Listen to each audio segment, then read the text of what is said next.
Bismillahirrahmanirrahim. Assalamualaikum warahmatullahi wabarakatuh. Saya Mufti Huwaida Hanun dari SGD 6 Modul Reproduksi NIM 3010-18108. Izin untuk melaksanakan PTA. Mohon maaf sebelumnya Mas, saya menggunakan masker karena wajah saya sedang muncul banyak UKK. Nah, PTA kali ini saya mendapatkan materi organ genitalia eksterna feminina, salvings, dan uterus. Untuk organ genitalia feminina eksterna sendiri, yang pertama terdiri dari 3 bagian, yaitu vulva, klitoris, dan uretra. Vulva sendiri terdiri dari mons pubis, labia mayor, labia minor, vestibulum vagina, bulbus vestibuli, ostium vagina, glandula vestibularis mayor dan minor. Untuk mons pubis merupakan bagian yang menonjol berisi jaringan lemak dan sedikit jaringan ikat, terletak di atas simfisis pubis. Setelah pubertas, kulit dari mons pubis ini akan tertutup oleh rambut-rambut halus. Yang kedua ada labia mayor, merupakan kelanjutan dari mons pubis, berbentuk lonjong dan menonjol, berasal dari mons pubis dan berjalan ke bawah belakang. Kedua labia mayor di bagian bawah akan bertemu membentuk perineum. Permukaan dari labia mayor terdiri dari bagian luar dan bagian dalam. Yang bagian luar akan tertutup oleh rambut. Yang bagian dalam akan tumbuh tanpa rambut yang merupakan selaput mengandung kelenjar sebasea. Ketiga ada labia minor atau bibir kecil, merupakan bagian lipatan di bagian bibir besar, labia mayor, dan tanpa rambut. Di atas klitoris ini akan bertemu membentuk prepucium clitoridis, dan di bagian bawah akan bertemu membentuk frenulum clitoridis. Labia minor ini mengelilingi orifisium vagina. Keempat ada klitoris, merupakan kelenjar jaringan erektil kecil yang berhomolog dengan penis laki-laki. Sangat banyak pembuluh darah di sini dan sensoris. Ya kak, dia sangat peka. Kemudian ada vestibulum vagina, merupakan ruangan yang berada di antara labia minor. Terdapat muara uretra di antaranya. Kemudian ada himen atau selaput darah, merupakan jaringan yang menutupi lubang vagina, bersifat rapuh dan mudah robek. Dia ini merupakan lubang yang bisa untuk keluar saat darah menstruasi. Saat himen tertutup seluruhnya disebut himen imperforata. Nanti akan menimbulkan gejala klinis setelah mendapat menstruasi. Kemudian lubang kencing atau orifisium uretra eksterna, tempat keluarnya air kencing, terletak tepat di bawah klitoris. Fungsinya sebagai keluarnya air kencing.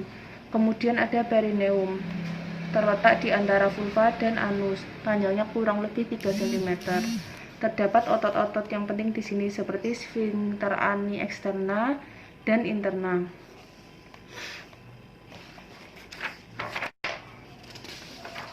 Yang kedua adalah salvings atau tuba uterina.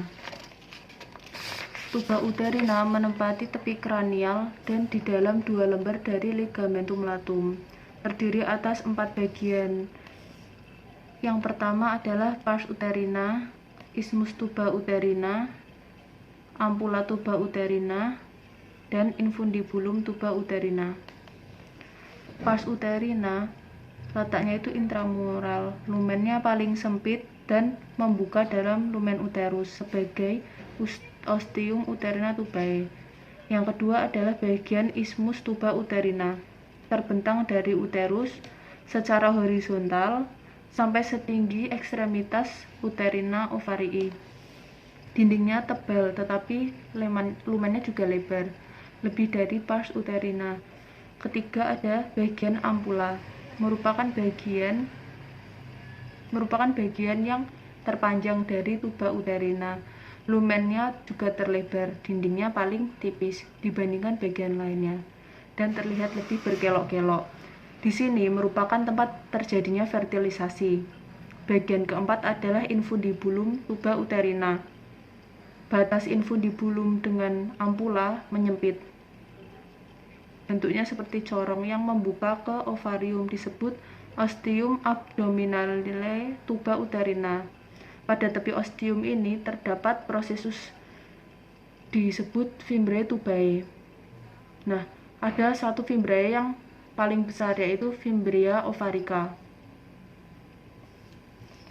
Bila tuba dalam keadaan normal, maka ada hubungan antara dunia luar dengan kavum peritoneal.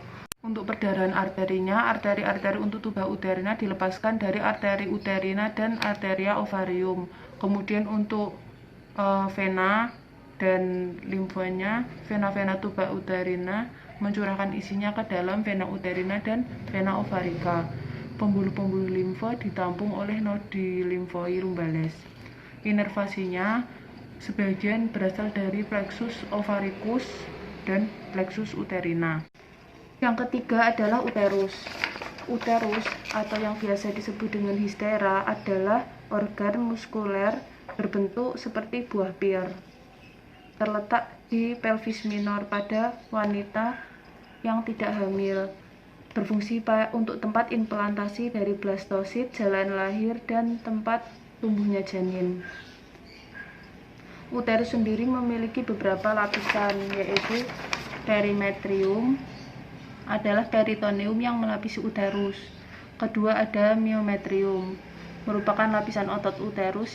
Yang ketiga paling dalam adalah endometrium, merupakan lapisan mukosa. Secara umum, uterus dibagi menjadi beberapa bagian, yaitu fundus uteri, corpus uteri, isthmus uteri, dan cervix uteri. Untuk fundus uteri merupakan bagian yang paling atas dan biasanya digunakan sebagai pengukuran usia kehamilan. Kemudian untuk corpus uteri terletak di antara fundus dan isthmus. Memiliki dua permukaan, yaitu facies intestinalis atau facies posterior dan facies vesicalis atau facies anterior. Selain itu, corpus uteri juga memiliki margo uteri yang menghadap ke lateral. Nah, ruangan di dalam uterus disebut cavitas uteri. Bagian ketiga ada isthmus uteri, merupakan bagian uterus yang menyempit pada masa kehamilan, dan pada masa kehamilan bagian ini akan tertarik ke atas membentuk segmen bawah rahim. Bagian 4 ada cervix uteri, merupakan bagian paling bawah dan berbentuk silindris, terbagi menjadi dua bagian, yaitu portio supravaginalis cervicis yang terletak di atas vagina dan portio vaginalis cervicis yang masuk ke dalam lumen vagina.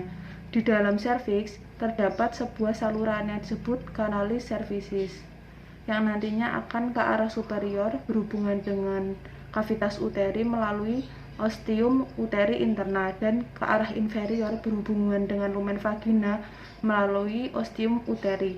Dinding canalis cervicis ini tidak rata karena ada lipatan oblik yang disebut plica palmata. Karena sebagian permukaan uterus ini dilapisi oleh peritoneum, nanti peritoneum yang melapisi facies vesicalis akan berlanjut untuk melapisi permukaan atas dari vesika urinaria sehingga terbentuk ruangan yang disebut excavatio vesicouterina. Nah, peritoneum yang melapisi facies intestinalis juga akan melanjut ke bawah untuk meliputi portio supravaginalis dan fornix posterior vagina yang disebut dengan excavatio rectouterina atau cavum Douglas. Uterus sendiri difiksasi oleh beberapa bangunan. Yang pertama ada ligamentum latum uteri. Dia ada 3 bagian, yaitu bagian mesosalping yang melekat ke tuba uterina, kemudian bagian mesovarium yang melekat ke ovarium, dan mesometrium yang melekat ke uterus. Ligamentum latum uteri juga memiliki 2 lamina, lamina anterior dan lamina posterior. Kedua ada ligamentum teres uteri. Ketiga ada ligamentum transversus cervicis. ligamentum sacro-uterina, ligamentum pubocervical, dan parametrium. Ya, terima kasih.